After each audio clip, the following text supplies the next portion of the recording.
제3장. 그런즉 유대인의 나음이 무엇이며 할례 유익이 무엇이냐?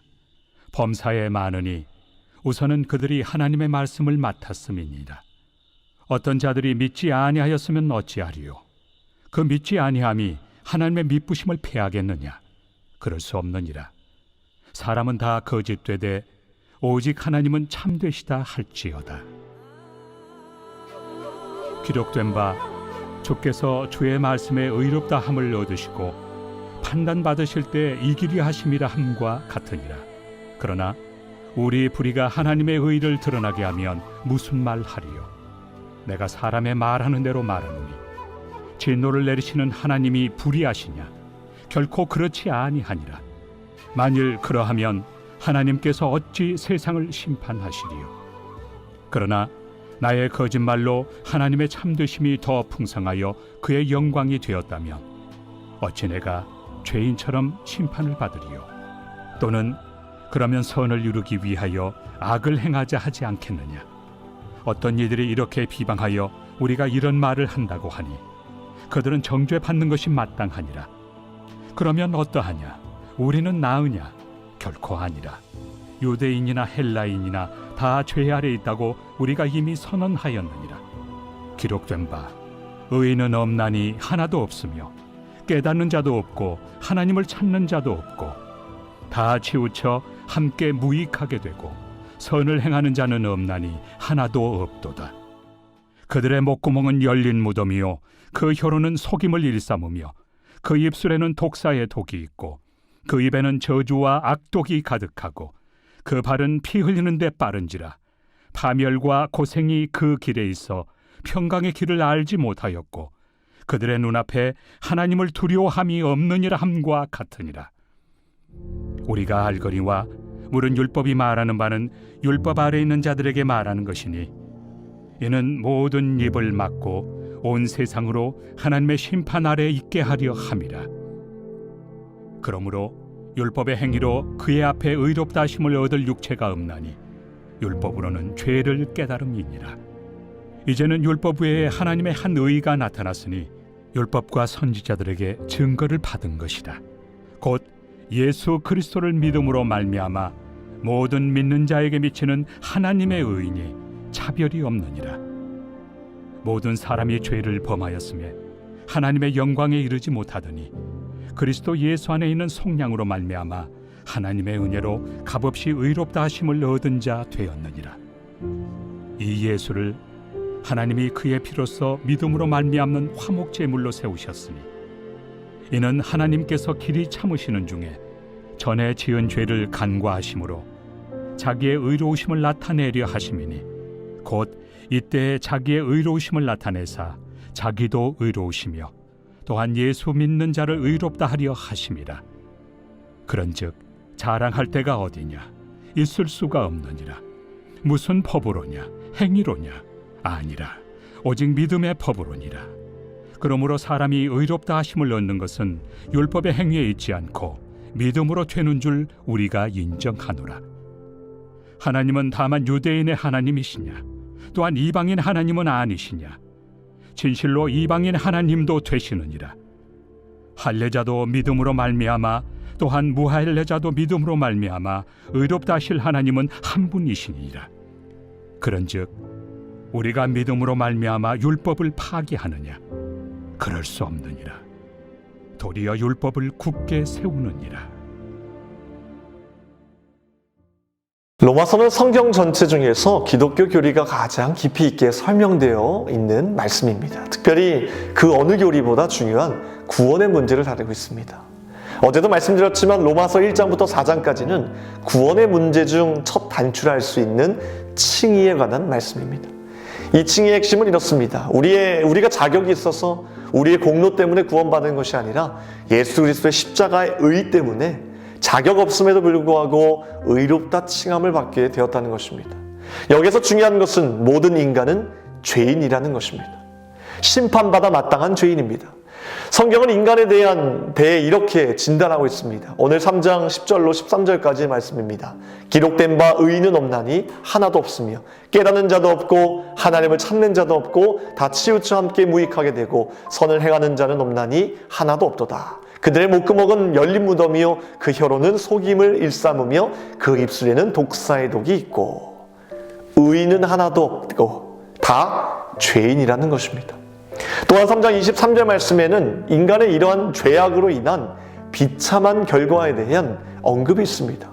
모든 사람이 죄를 범하였음에 하나님의 영광에 이르지 못하더니 하나님께 가까이 가지 못한다는 것, 이것이 우리에게 있어 가장 비참한 결과입니다. 그분의 영광 안에 살지 못하는 것, 그분의 능력 안에 살지 못한다는 것은 그 어떤 형벌보다 괴롭고 힘든 것입니다. 한마디로 우리 인간은 죄 아래 있는 인생이다 라고 사도 바울은 정의하고 있습니다.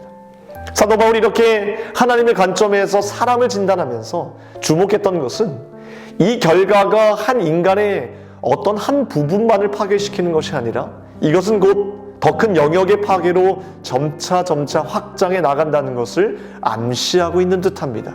말씀을 한번 볼까요? 조금 전에도 말씀드렸지만 3장 10절에서 사도 바울은 사람에 관해 의인은 없나니라고 선포합니다. 그리고 이어서 그 결과로 다음으로 이어지는 죄인의 인생에 대한 것으로 사람의 말에 관한 것을 언급하고 있습니다. 13절 말씀에 그들의 목구멍은 열린 무덤이요 그 혀로는 속임을 일삼으며 그 입술에는 독사의 독이 있고, 인간의 삶에 지금 하나님이 있고 없고의 척도는 먼저는 말에 있다는 것입니다. 이 기준은 예수님을 믿는 그리스도인들에게도 동일하게 적용됩니다. 우리의 입술의 고백이 어떤 내용을 담고 있는지를 보면 진짜 하나님을 섬기고 있는지 아닌지를 보게 되는 겁니다. 그 다음 사도 바울이 주목한 것은 세 번째로 사람의 행동이었습니다. 15절, 16절, 17절 말씀입니다. 그 말은 피 흘리는데 빠른지라 파멸과 고생이 그 길에 있어 평강의 길을 알지 못하였고, 여전히 죄가 지배하는 인생은 말뿐 아니라 몸도 같이 죄에 반응하게 되어 있습니다. 그 길이 곧 파멸이고 고생이며 평강이 없는 길인데도 말입니다. 결국 이 죄인이 마주하게 되는 마지막 가장 최악의 길은 사람의 생각의 변질이라는 것입니다. 18절 말씀입니다. 그들의 눈앞에 하나님을 두려워함이 없느니라 함과 같으니라. 하나님을 더 이상 두려운 존재로 생각하지 않는 것, 이것이 사도 바울이 볼 때, 아니 하나님의 관점에서 볼 때 죄인에게 있어 가장 큰 죄이자 형벌이자 돌이킬 수 없는 단계인 것입니다. 여러분, 우리의 생각과 마음을 지키는 것이 가장 중요합니다. 그리고 그 전에 행동을 조심해야 되고, 그 전에 혀를 조심해야 하고, 그 전에 하나님의 은혜가 없이는 1분 1초도 살아갈 수 없는 사람, 죄인이라는 것을 늘 기억해야 합니다. 사도 바울은 죄인이라는 한 사람에서 시작하여 사람의 말, 그리고 사람의 행동, 그리고 사람의 생각을 주목하고 있습니다. 그래서 죄인은 우리에게 또 다른 뭔가가 필요합니다. 그것이 바로 예수 그리스도의 의입니다. 정확히 말씀드리면 예수 그리스도의 보혈의 피입니다. 25절 말씀입니다. 이 예수를 하나님이 그의 피로써 믿음으로 말미암는 화목제물로 세우셨으니 이는 하나님께서 길이 참으시는 중에 전에 지은 죄를 간구하심으로 자기의 의로우심을 나타내려 하심이니, 화목제물이 되어 오신 예수 그리스도의 보혈의 피가 없이는 우리를 결코 의인이 될 수 없다는 것입니다. 한 사람, 즉 아담의 범죄로 죄가 이 세상에 들어왔기에 하나님의 창조의 목적으로 돌이키기 위해서는 깨뜨려진 하나님과의 관계를 다시 회복시켜야만 했습니다. 언약의 관계를 회복시켜야만 했습니다. 그래서 범죄한 인간에게 가장 먼저 하나님은 한시적으로나마 하나님 앞에 나아갈 수 있는 길을 열어주셨는데, 그것이 바로 제사입니다. 언제부터 제사라는 것이 주어졌는지 정확히 알 수 없지만 일반적으로 아담의 타락 이후 즉시 제사가 주어졌다고 보고 있습니다. 왜냐하면 아담이 하나님께 제사를 드렸고 그 아버지로부터 가인과 아벨이 제사를 배웠기 때문에 성경에는 가인과 아벨의 제사 드리는 이야기가 나온다고 보는 것입니다. 이렇게 제사를 통해서만 하나님 앞에 갈 수 있었는데, 중요한 것은 하나님께서 받으시는 제사는 반드시 짐승의 희생, 피가 있어야 하는 것입니다. 이 피 흘리는 희생의 효과로 잠시 동안이라도 그 사람이 지은 죄의 값을 제물이 된 짐승이 대신 치른 것으로 간주해 주신 것입니다. 그래서 제사에는 짐승의 희생이 반드시 동반되었습니다. 곡식으로 드리는 제사가 있었지만 그것은 반드시 피 있는 제사와 함께 드리는 것이었기 때문에 피 없는 제사는 없었다고 말해도 무방합니다. 그러나 이 제사는 범죄한 인간이 하나님께 나아가는 한시적인 방편일 뿐 인간의 죄의 문제를 단번에 그리고 영원히 해결할 방편이 될 수 없었던 것입니다. 그래서 우리 예수님께서 이 땅에 인간의 몸을 입고 오셔서 우리를 위한 영원한 희생의 제물, 화목제물이 되어주셨습니다. 예수님께서는 자신의 몸을 제물로 가지고 하나님 앞에 직접 나아가셔서 하나님과 범죄한 우리 사이에 영원한 중재자가 되어주신 겁니다. 이처럼 예수님의 희생과 피 흘리심이 없었더라면, 보혈의 능력이 없었더라면 우리 가운데 그 누구도 하나님께 나아갈 수 있는 자는 결코 한 사람도 없었을 것입니다. 단 한 사람도 하나님께 예배할 수 없었을 것입니다. 그러나 우리가 이것을 더 이상 걱정할 필요가 없게 되었죠. 왜냐하면 우리는 더 이상 자격 없는 내 힘이 아닌 오직 예수 그리스도의 피를 힘입어 담대히 하나님께 나아갈 수 있게 되었기 때문입니다.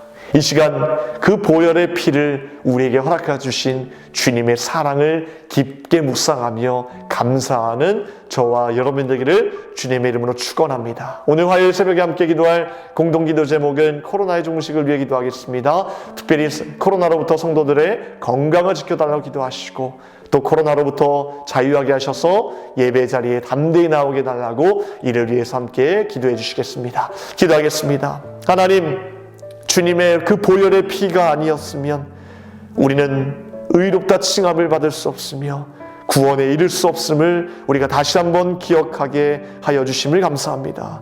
주님의 그 보혈의 피를 의지함으로 담대하게 하나님께 나아갈 수 있는 놀라운 축복이 우리에게 주어졌음을 우리가 날마다 기억하게 하시고 그로 인해 감격하게 하여 주시옵소서. 코로나 주님께서 붙들어 주셔서 이제는 코로나로부터 자유케 하시고 하나님 건강 상하지 않도록 주님께서 인도하여 주시옵소서. 교회와 세우신 주의 산자 목사님 강건하게 붙들어 주시옵소서. 모든 것 감사드리며 우리를 구원하신 예수 그리스도의 이름으로 기도합나이다.